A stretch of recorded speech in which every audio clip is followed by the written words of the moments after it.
Kevin Warren joins us for the second time here at Halas Hall, too. He's joined us on State Street, and you're always fantastic with your time, and we appreciate it. Thank you very much. And I said to you right away, like, I think this is my fifth or sixth Bears coaching hire that I've covered. The first one was Dick Duran in person, and I don't remember seeing someone command a room like Ben Johnson. Now, we've got to see wins, but that was quite impressive. What were your thoughts, Kevin? And congratulations, by the way. Congratulations to everyone, and congratulations to Chicago Bears Nation. Hopefully this is your press conference. You won't have to cover a head coaching hiring press conference for at least 20 years. Yes. But, my impression is just what you said. Ben is an impressive guy. He's bright. He's curious. He's articulate. He's honest. He's passionate. I mean, when it's not a lot of made-up words and information. I mean, he's a football coach, and he connects with people. You can see the eye contact he made with the players, and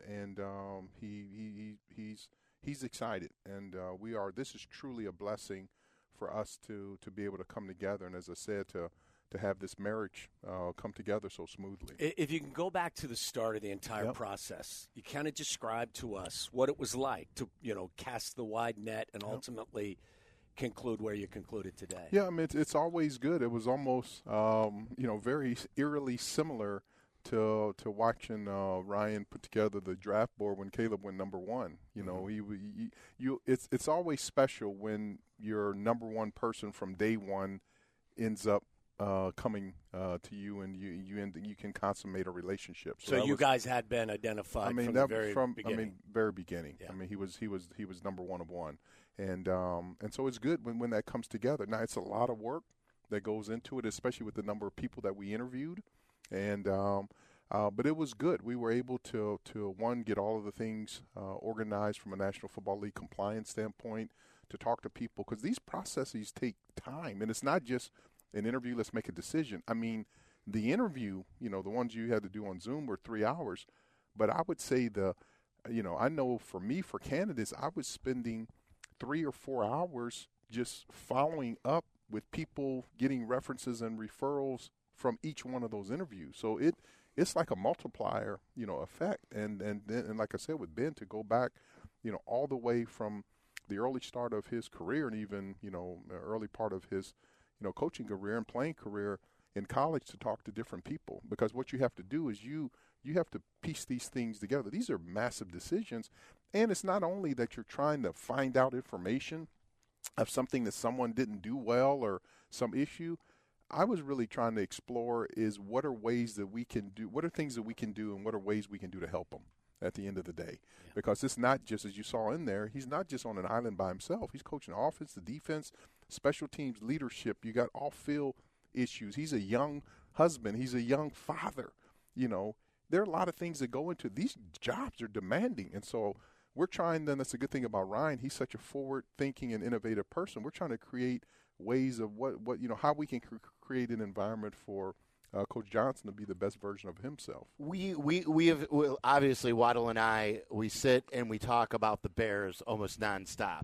I do appreciate. I want to tell you all that seriously. I appreciate that. Now, do you appreciate everything, though? I do. It's been a tough season. No, I know I do, because I'm honesty is the best policy. I am one. Like I said, I appreciate honesty, but the thing I appreciate more is the fact that I was learned the reason why we appreciate sunny days is because those days there's been snowy and rainy. Yes. You just can't have all sun. And so I say that sincerely. I really, really do appreciate the way you all carry the message forward of the Bears, and you're even-handed. I mean, you voice the opinion of the fans. You all give your opinion. So I just wanted to say thank you for what you do on a daily basis. Appreciate hearing that too, because we've been frustrated, and nobody wants them to win more than us. Waddle played for the team. I've been a lifelong fan. What we've speculated, and I want you to be candid with this, because, and I think this is one of your rallying cries too. Ben Johnson, and I said this to you off the air, the way he looked in their eyes and said, get ready to be comfortable with being uncomfortable. The Bears fired a coach for the first time during the season. You guys have paid Ben Johnson, and it looks like you're willing to pay the staff a pretty penny. You guys flew in private, Yep. Mike McCarthy, to meet with you. These are things that weren't done before. Did you sit down? The Kevin Warren impact. We have said this before that, hey, maybe this is the Kevin Warren impact that we've been waiting for. Are these the things that you have said to George about being uncomfortable and that the Bears have to step up and now have to pay for? You know what? I even take it bigger than that. These are the things that George and I talked about during my interview process before I even joined. And we didn't have to even get into specifics about, certain process or what was done. I am an eternally optimistic person, and I thrive when things are uncomfortable. I mean, just in my entire career. These are the conversations that I talked about with George to say when I come here, there are things that we may need to do. There are things that will need to be done for us to make sure we're already a world-class organization, but to be at the top of that level. And so we never had specific conversations where we're going to need to do this, do that. But it goes on how we're going to approach our coaching staff, how we're going to approach our players, how we're going to look at trading players, how we're going to operate in free agency, our approach to the stadium. All of this is just we need to take a very creative, curious, aggressive approach into building this franchise. I mean, one of the things that the Chicago Bears has that not many other franchises have is the history and the tradition that exists. We play in the greatest sports city in the world, and these are the greatest fans in the world. So those are things that some other organizations, no matter what you do, you don't have. And so I believe, even from a chess standpoint, is what pieces do we have on our side? Then you have George Halas, and then you have his daughter, who's 102 years old, and then in the building you have 3 of his grandkids, and then a couple of his great-grandkids. I mean, who can say that? And so I think those are things probably, in my estimation, in my humble opinion, we have probably overlooked the power of that.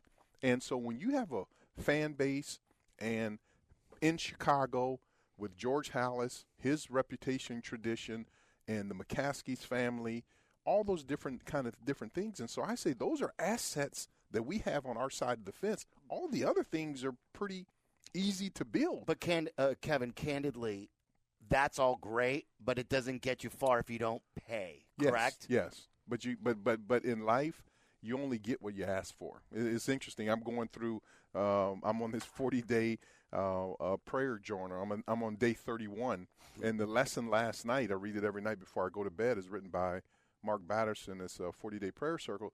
Last night, ironically, was on about that one of the reasons why our prayers aren't answered is they're too vague, that you got to be specific. And I just think ask for what you want. You got it. And so, sitting down, I know with George, he is an astute business person. He's smart. And as I said in there, this is his family business. This is not him being the owner of an organization or leader of an organization that he made a bunch of money in his passion, and he came and he bought a pro football team for fun.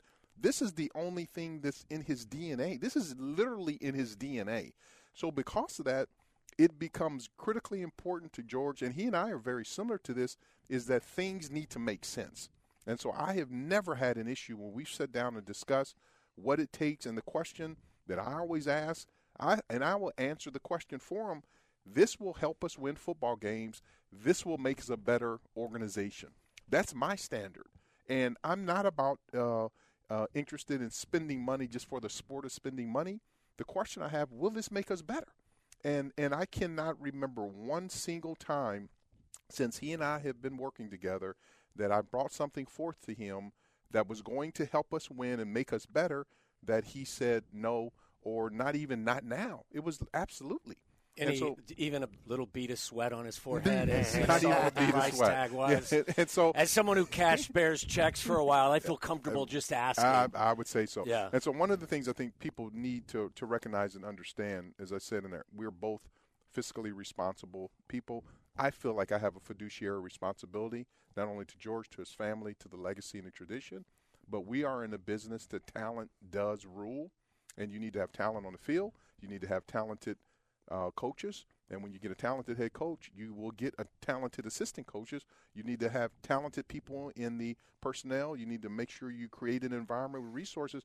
And my deal always, every week, I mean, Ryan and I meet every day, but when we have our formal sit-down meeting each week, I always ask him, do you have everything to help us win? That's my question. And that's it, because I don't want anyone ever coming back to me 10 years down the road that we bump into each other at dinner and they say, you know what, man, if we had just had whatever, fill in the blank, that player, that whatever, I think we could have put us over the top. I don't want it to be. I wanted to make sure that we provide every resource that will help us win a championship here in Chicago. And that's my whole approach with it. And so, and that's my challenge. And then I tell them, I'll worry about it. You know, I'll worry about how all this comes together, just like the stadium. We'll make it happen. I'm interested. I know you had 1,000 questions for all the different candidates. Yep. What questions did you receive from them, knowing that the organization, unfortunately, has not experienced consistent success in recent history? What questions or comments did several candidates maybe have for you?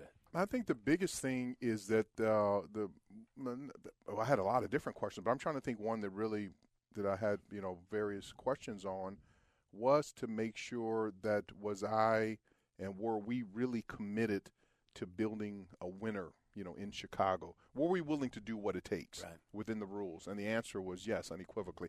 And I think, I can't speak for what people perceive me of, but I think if you're around me for 10 minutes and you have a conversation, you can tell this is not something that I'm just doing to burn time. This is not a hobby. And I don't have any hobbies, but that we're passionate. And so when you have that conversation over Zoom, but then when you meet people in person, when you lay out the plan, and Ryan was so organized and detailed, the questions and all the different things that we went through. This was not an interview process where you just sat in a room. We did this, some in person, some on Zoom, and you just kind of spitball question. It was very organized and methodical. So I think what people saw is that this is a very organized organization.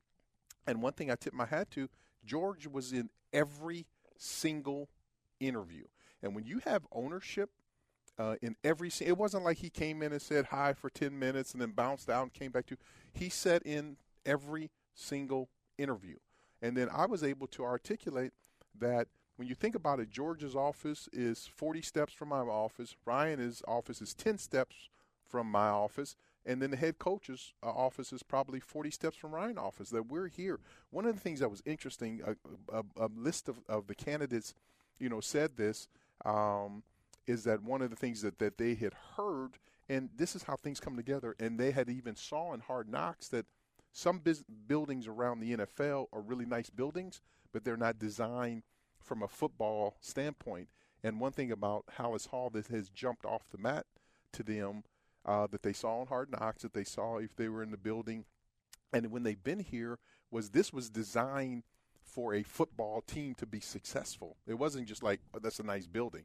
And so all the things are in place. We have a great facility. We have the support of ownership, got a world-class GM, world-class head coach, and then our players. I mean, you saw what Ben felt about the talent, and now we have to get assemble our assistant coaches, and the biggest thing we have to have is we got to work like a bear, and then we got to believe and go forward. But you can tell things are coming together. We're actually absolutely where I thought we would be with this hire, and I think now that as you see this kind of stadium project come to life, this is going to be a spectacular, special organization. Kevin Warren joining us. It's Waddle and Sylvie on ESPN 1000.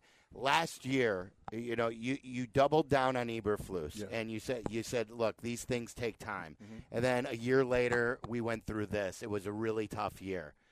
What I want to know, and you said in the press conference before the search, a year is a lifetime. Yes. What I'm worried about as a Bears fan is that we could be here in a year with a GM search, with Ryan Poles.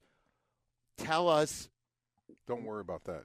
Tell us, like, something what is Ryan Poles' status and on his contract? Yep. And point blank, what is his status? I mean, again, as we've said before, and I think people have asked Ryan. I don't want to talk about his contractual status, but I would just say this: that that shouldn't be something that you should worry about. And I think you saw it in that press conference.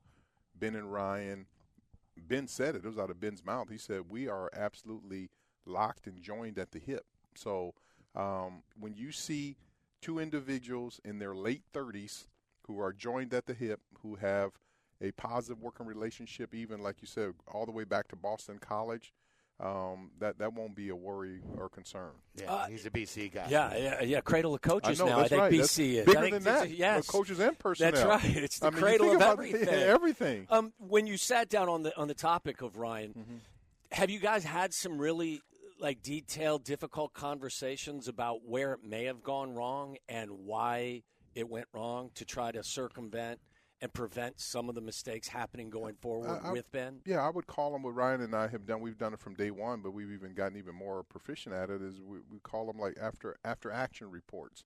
Is to really sit down and say, okay, what did we learn? Because there's one thing that to be able to say something didn't work out, and then let's think of all the negative things that didn't work out and how that's going to harm us and why we'll probably make this mistake again. And it's another thing to say, yeah, that didn't work out. And what are the things that happened that why it caused it to work out? And what are we going to put in place to make sure that we learn from that as we go forward is going to even make the process even stronger. And so we've done that to be able to do it. And I think you saw it in the search. I wasn't here when the last search was done. Right. But I have been involved with head coach's search. And I can tell you this search right here was world class. And the other thing that I liked about it is everyone stayed disciplined to the end. Because what happens sometimes on searches, for whatever position, is everyone comes out of the block strong. It sounds good, it's fun, to be able to do it, and you're working late and it's good. And after about 5 interviews, you say, okay, how many? And then we've got how many? 17. We got 15 more of these to do. But one of the things is everyone stayed disciplined all the way through the end. And I think that came across, and I think it came across to the candidates. Obviously, Ben, felt it, and I think that's what when people say it moved fast, as I mentioned, earlier, is that's why you have to be prepared because you never know when these deals, all of these deals, whether you're doing expansion of the Big Ten or a TV deal or buying a club or hiring a coach or signing a free agent, there's no announcement that, hey, tomorrow at 7 o'clock in the morning, you're going to get this call and this is what's going to happen. You got to be prepared and galvanized. So it was great. It was not scrambled. I mean, that's the other thing. And that's why when you start talking about organizationally to come together, I mean, Krista Whitaker, who's our chief legal officer and general counsel, Matt Feinstein, Ryan, myself, Ted Cruz, we got in a room and actually went through the contract, our new head coach contract. We didn't know who it was going to be 2 weeks ago. But from past experience, I have been in situations where these deals break, right, and then all of a sudden you're calling the general counsel, or it was me in that position, and then you're up all night, and then it's not clear. So we took an afternoon, a couple hours, and actually drafted. The contract had it all prepared. So when it happened, you were ready to go. Then all of a sudden, what you're doing is that you're just dropping in, information. Not only that, but then it sends the message to the candidate that when you say, hey, give us 30 minutes and we'll send over your draft. It's not done, but it's not like, right, so all those things matter, but a lot of it came down to making sure we had a plan, we were organized and detailed, and it was a collaborative effort. Were you worried about Brady? Were you worried? I mean, Brady's there. He is he's a good-looking guy. He's doing the game. He's flirting. I have been fortunate to cross paths with Tom. I have the utmost respect for him. He is the greatest quarterback in the history of the National Football League. He's smart. He's a Big Ten graduate from Michigan, and he understands his business. But charismatic. I know for us where we are, it's no different than building a stadium. It's no different than running an organization. Once you set your sights on your goals, yes, you can collect other information, but if you want to be a pace car, the worst thing you can do is look in a rearview mirror. And we were focused on what we needed to do and what we planned to do. And so I didn't really pay attention. Like right now, I really couldn't tell you like who's on the list of this team or that team because that was not my fault. I'm always laser focused, but when you get into these searches, these last 6 weeks, but I would say even these last 2 weeks, this is what I was focused on perpetually. I mean, obviously, I work on the stadium every day. We have day-to-day meetings. Interestingly enough, we had booked budget meetings last week. So I had, in 1 week I had stadium meetings, we had budget meetings, and this coaching search. But these are the things that you look back on 5, 10 years from now. And I said it before, this decision here with hiring Coach Ben Johnson will set the trajectory for this franchise for the next 10, 15, 20 years. So when you get in those moments, one, you want to be ready, and you want to make sure that you are absolutely laser focused, because the worst thing you can do, especially in the National Football League, is to have any regrets. And I can say for all of us, we really left everything on the table, all of our energy from a search process. Circling back to Ben a little bit, you said that Ben was your top guy all along. Was having a focus on the offensive side of the ball, because you never know if you're going to get Ben for whatever reason, and fortunately and thankfully, Ben, the relationship is here. But had it not been Ben, would you have still looked at the offensive side of the ball because of how much you have invested on that side? You know what? That's something be interesting to ask Ryan. Or were you just looking for the best guy? Best. We were looking for, as we said, the best coach, the best leader of men, and I think it Ben being an offensive person obviously was helpful. But you look at you look at these Final Four teams. Yeah, Andy Reid calls plays, but what is Andy Reid is a defensive wizard and special teams wizard. John Harbaugh came up through, he was a special teams, coach, and Sean McDermott. I mean, defensive guy, and so as you started going through, Dan Campbell was a defensive person. So the key of it is you just look at these franchises who've been successful. They have great leaders. They have great coaches. I mean, Dan Campbell knows every side of the ball. I look at Dick Vermeil. Man, I don't know if he was offense, defense, or special. He was a phenomenal coach and a world-class coach, and he knew every side of the ball. And I think, as you see with Ben, how intelligent he is, he knows more about defense and special teams, because when you start talking about playing complementary football, it all takes it's important that it all fits together. Yeah, Kevin, as we pivot to the stadium, you mentioned the stadium, and I know you're the eternal optimist. You always say this is where we want to be. Correct. I don't know if we totally believe you on that, because we feel like this is taking a lot of time. If you don't get what if the state legislature doesn't cooperate and they don't see eye to eye with what you're asking, will you then pivot back to Arlington Heights? I will tell you this. I remain adamant and confident that we will be in the ground. We will break ground here in 2025. And I've been strong that I believe the most beautiful piece of property in the world for a stadium is in the museum campus. And downtown Chicago is special. I also believe, which I've said, it's not nothing untoward. We have 326 acres in Arlington Heights that we own. We've made incredible amount of progress with them from a tax standpoint. We continually, work with them to make sure that we're making progress from a taxing standpoint. And the goal is, we need to break ground for a lot of different reasons. And as you see, the reason why I say these things is with days like today, and Tom, you being a player and a great player, sometimes people underestimate momentum, and we've all watched games, even games where a team may be up 14 points, but when you feel that momentum shift, and all of a sudden it's like, yes, they're down 14, and or they're up 14. It's only 6 minutes to go, but something feels funny. And see, I expected, especially this, to happen. I expected that our You're not just saying that because of where you are. All you got to do is look. Do you honestly think when I talk to person you should be interviewing my wife. When I talked to my wife about USC and UCLA coming in the Big Ten, you know how many people thought I was literally. That's why I don't share my dreams, out of my mind. And wait a minute. With USC, you said there is no way that they're doing that. Or how many times I went to Greta first, because that's who I go with. Mick Cronin's mad at you, by the way. Right. Did you hear him the other night? But when I talked about saying, why can't we have all of these networks and Sunday Night Football? I mean, all those different things. So, no, it's just not me saying it, but, I'm one of those folks that I figure that life is short. You need to make sure that – and it's not just swinging for the fences for sport, but be prepared. So now you get a world-class, coach We got world-class players. We have history and tradition.